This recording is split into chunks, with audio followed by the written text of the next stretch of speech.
ओम श्री गुरुदेवाय नमः। आज्ञा हे मो प्रिय समस्त सुधीवृंद को कोटि कोटि प्रणाम। आपण मानक ए विषय कहूलु जे काल विकाल जान बसिकी जाऊँ किए कृतिहा महाऋषि नहीं कि मार्कंड ऋषि जाऊँ बसिकी रथरे से भव नदी पारी हो गले। भव नदी पार विषय आपण मान गत अध्याय कहली। आ गोटे आउथी इखु समुद्र बा कालिका दर्प।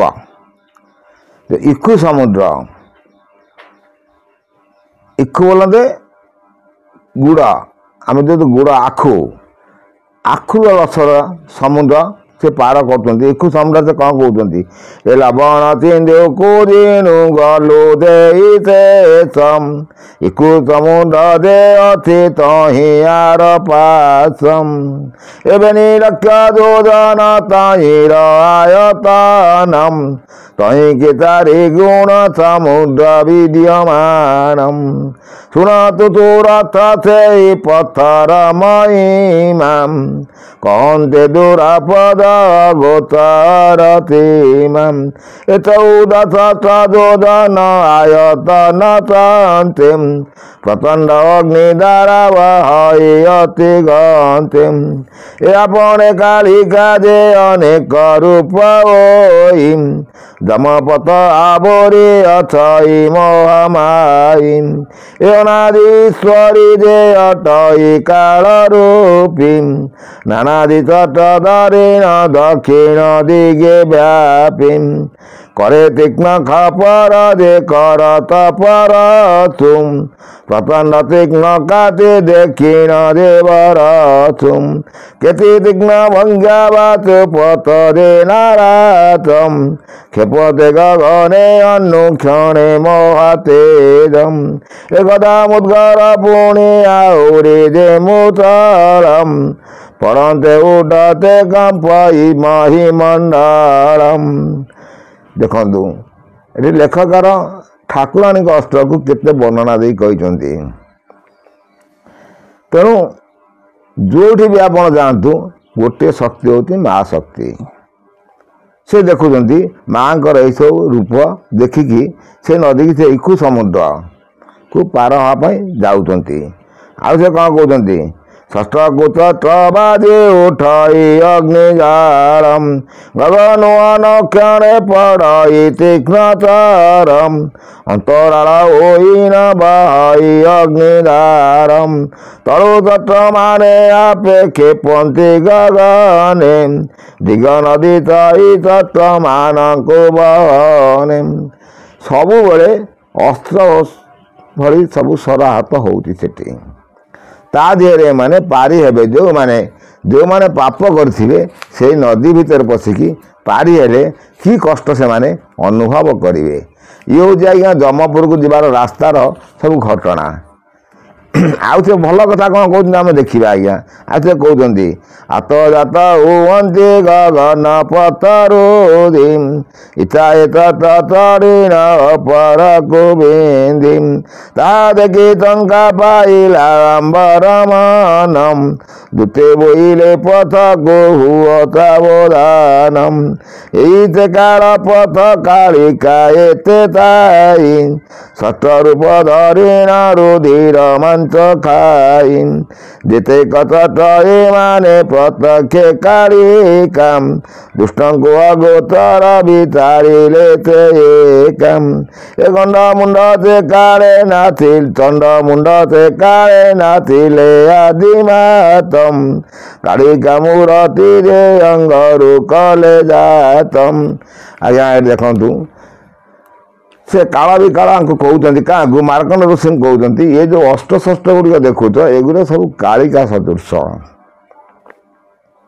जिते बड़े आदिशक्ति क्या मारे ना चंड मुंड को जो हत्या कले से से कालिकार रूप होते ये सब बहुत बहुत सुंदर कथा।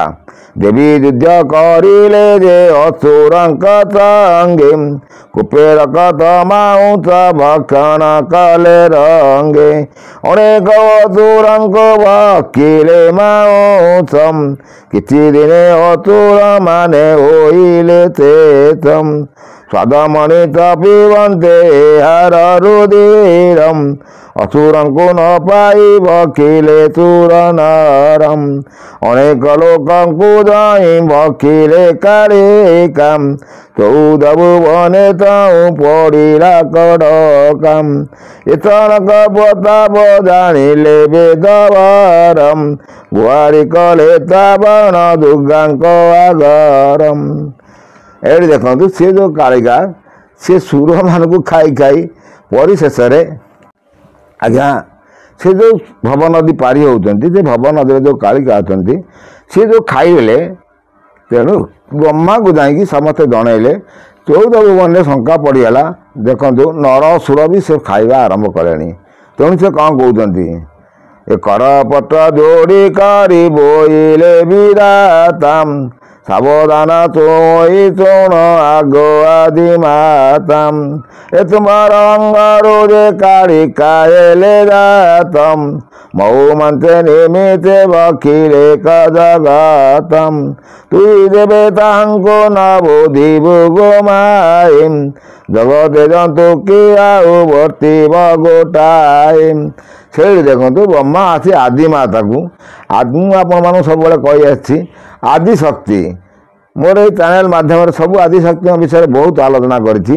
ଆଦିଶକ୍ତିଙ୍କ ପାଖରୁ ଯେଉଁ କାଳିକା ଆସିଥିଲେ ସେ ତାଙ୍କୁ ଆଦିଶକ୍ତିଙ୍କୁ କହୁଛନ୍ତି ତମେ ଯଦି କାଳିକାଙ୍କୁ ପ୍ରବୋଧ ନ ଦେବ ତାହେଲେ ଏ ଜଗତ ରହିବ ନାହିଁ, ଏ ସୃଷ୍ଟି ରଖିବେନି ସିଏ।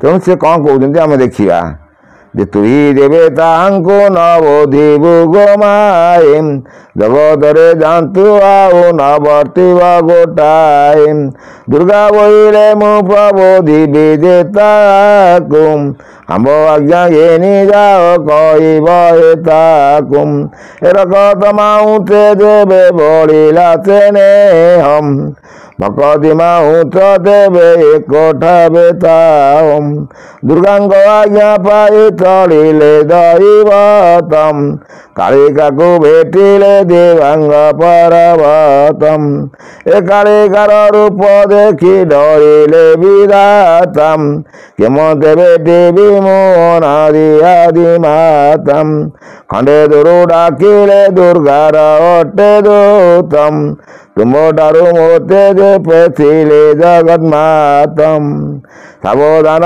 ହୋଇ କର ଶୁଣ ଗୋ ଅମ୍ବିକାମ୍ କ୍ରୋଧ ସମ୍ବରଣ ଏବେ କର ଗୋ କାଳିକାମ୍ ଏ ଦୁର୍ଗା ଆଜ୍ଞା ଦେଲେ ତୁ ରହିବୁ ଏକଟାଇ ତୁତେ ତୁଥିବେ ସେ ରୁଧିର ପାନ ଦେଇ ଶୁଣିନ କାଳିକା ତାଉ ହୋଇଲେ ସନ୍ତୋଷମ୍ ବୋଲେ କେଉଁଠି ରହିବି କହ ମୋତେ ବାସମ୍।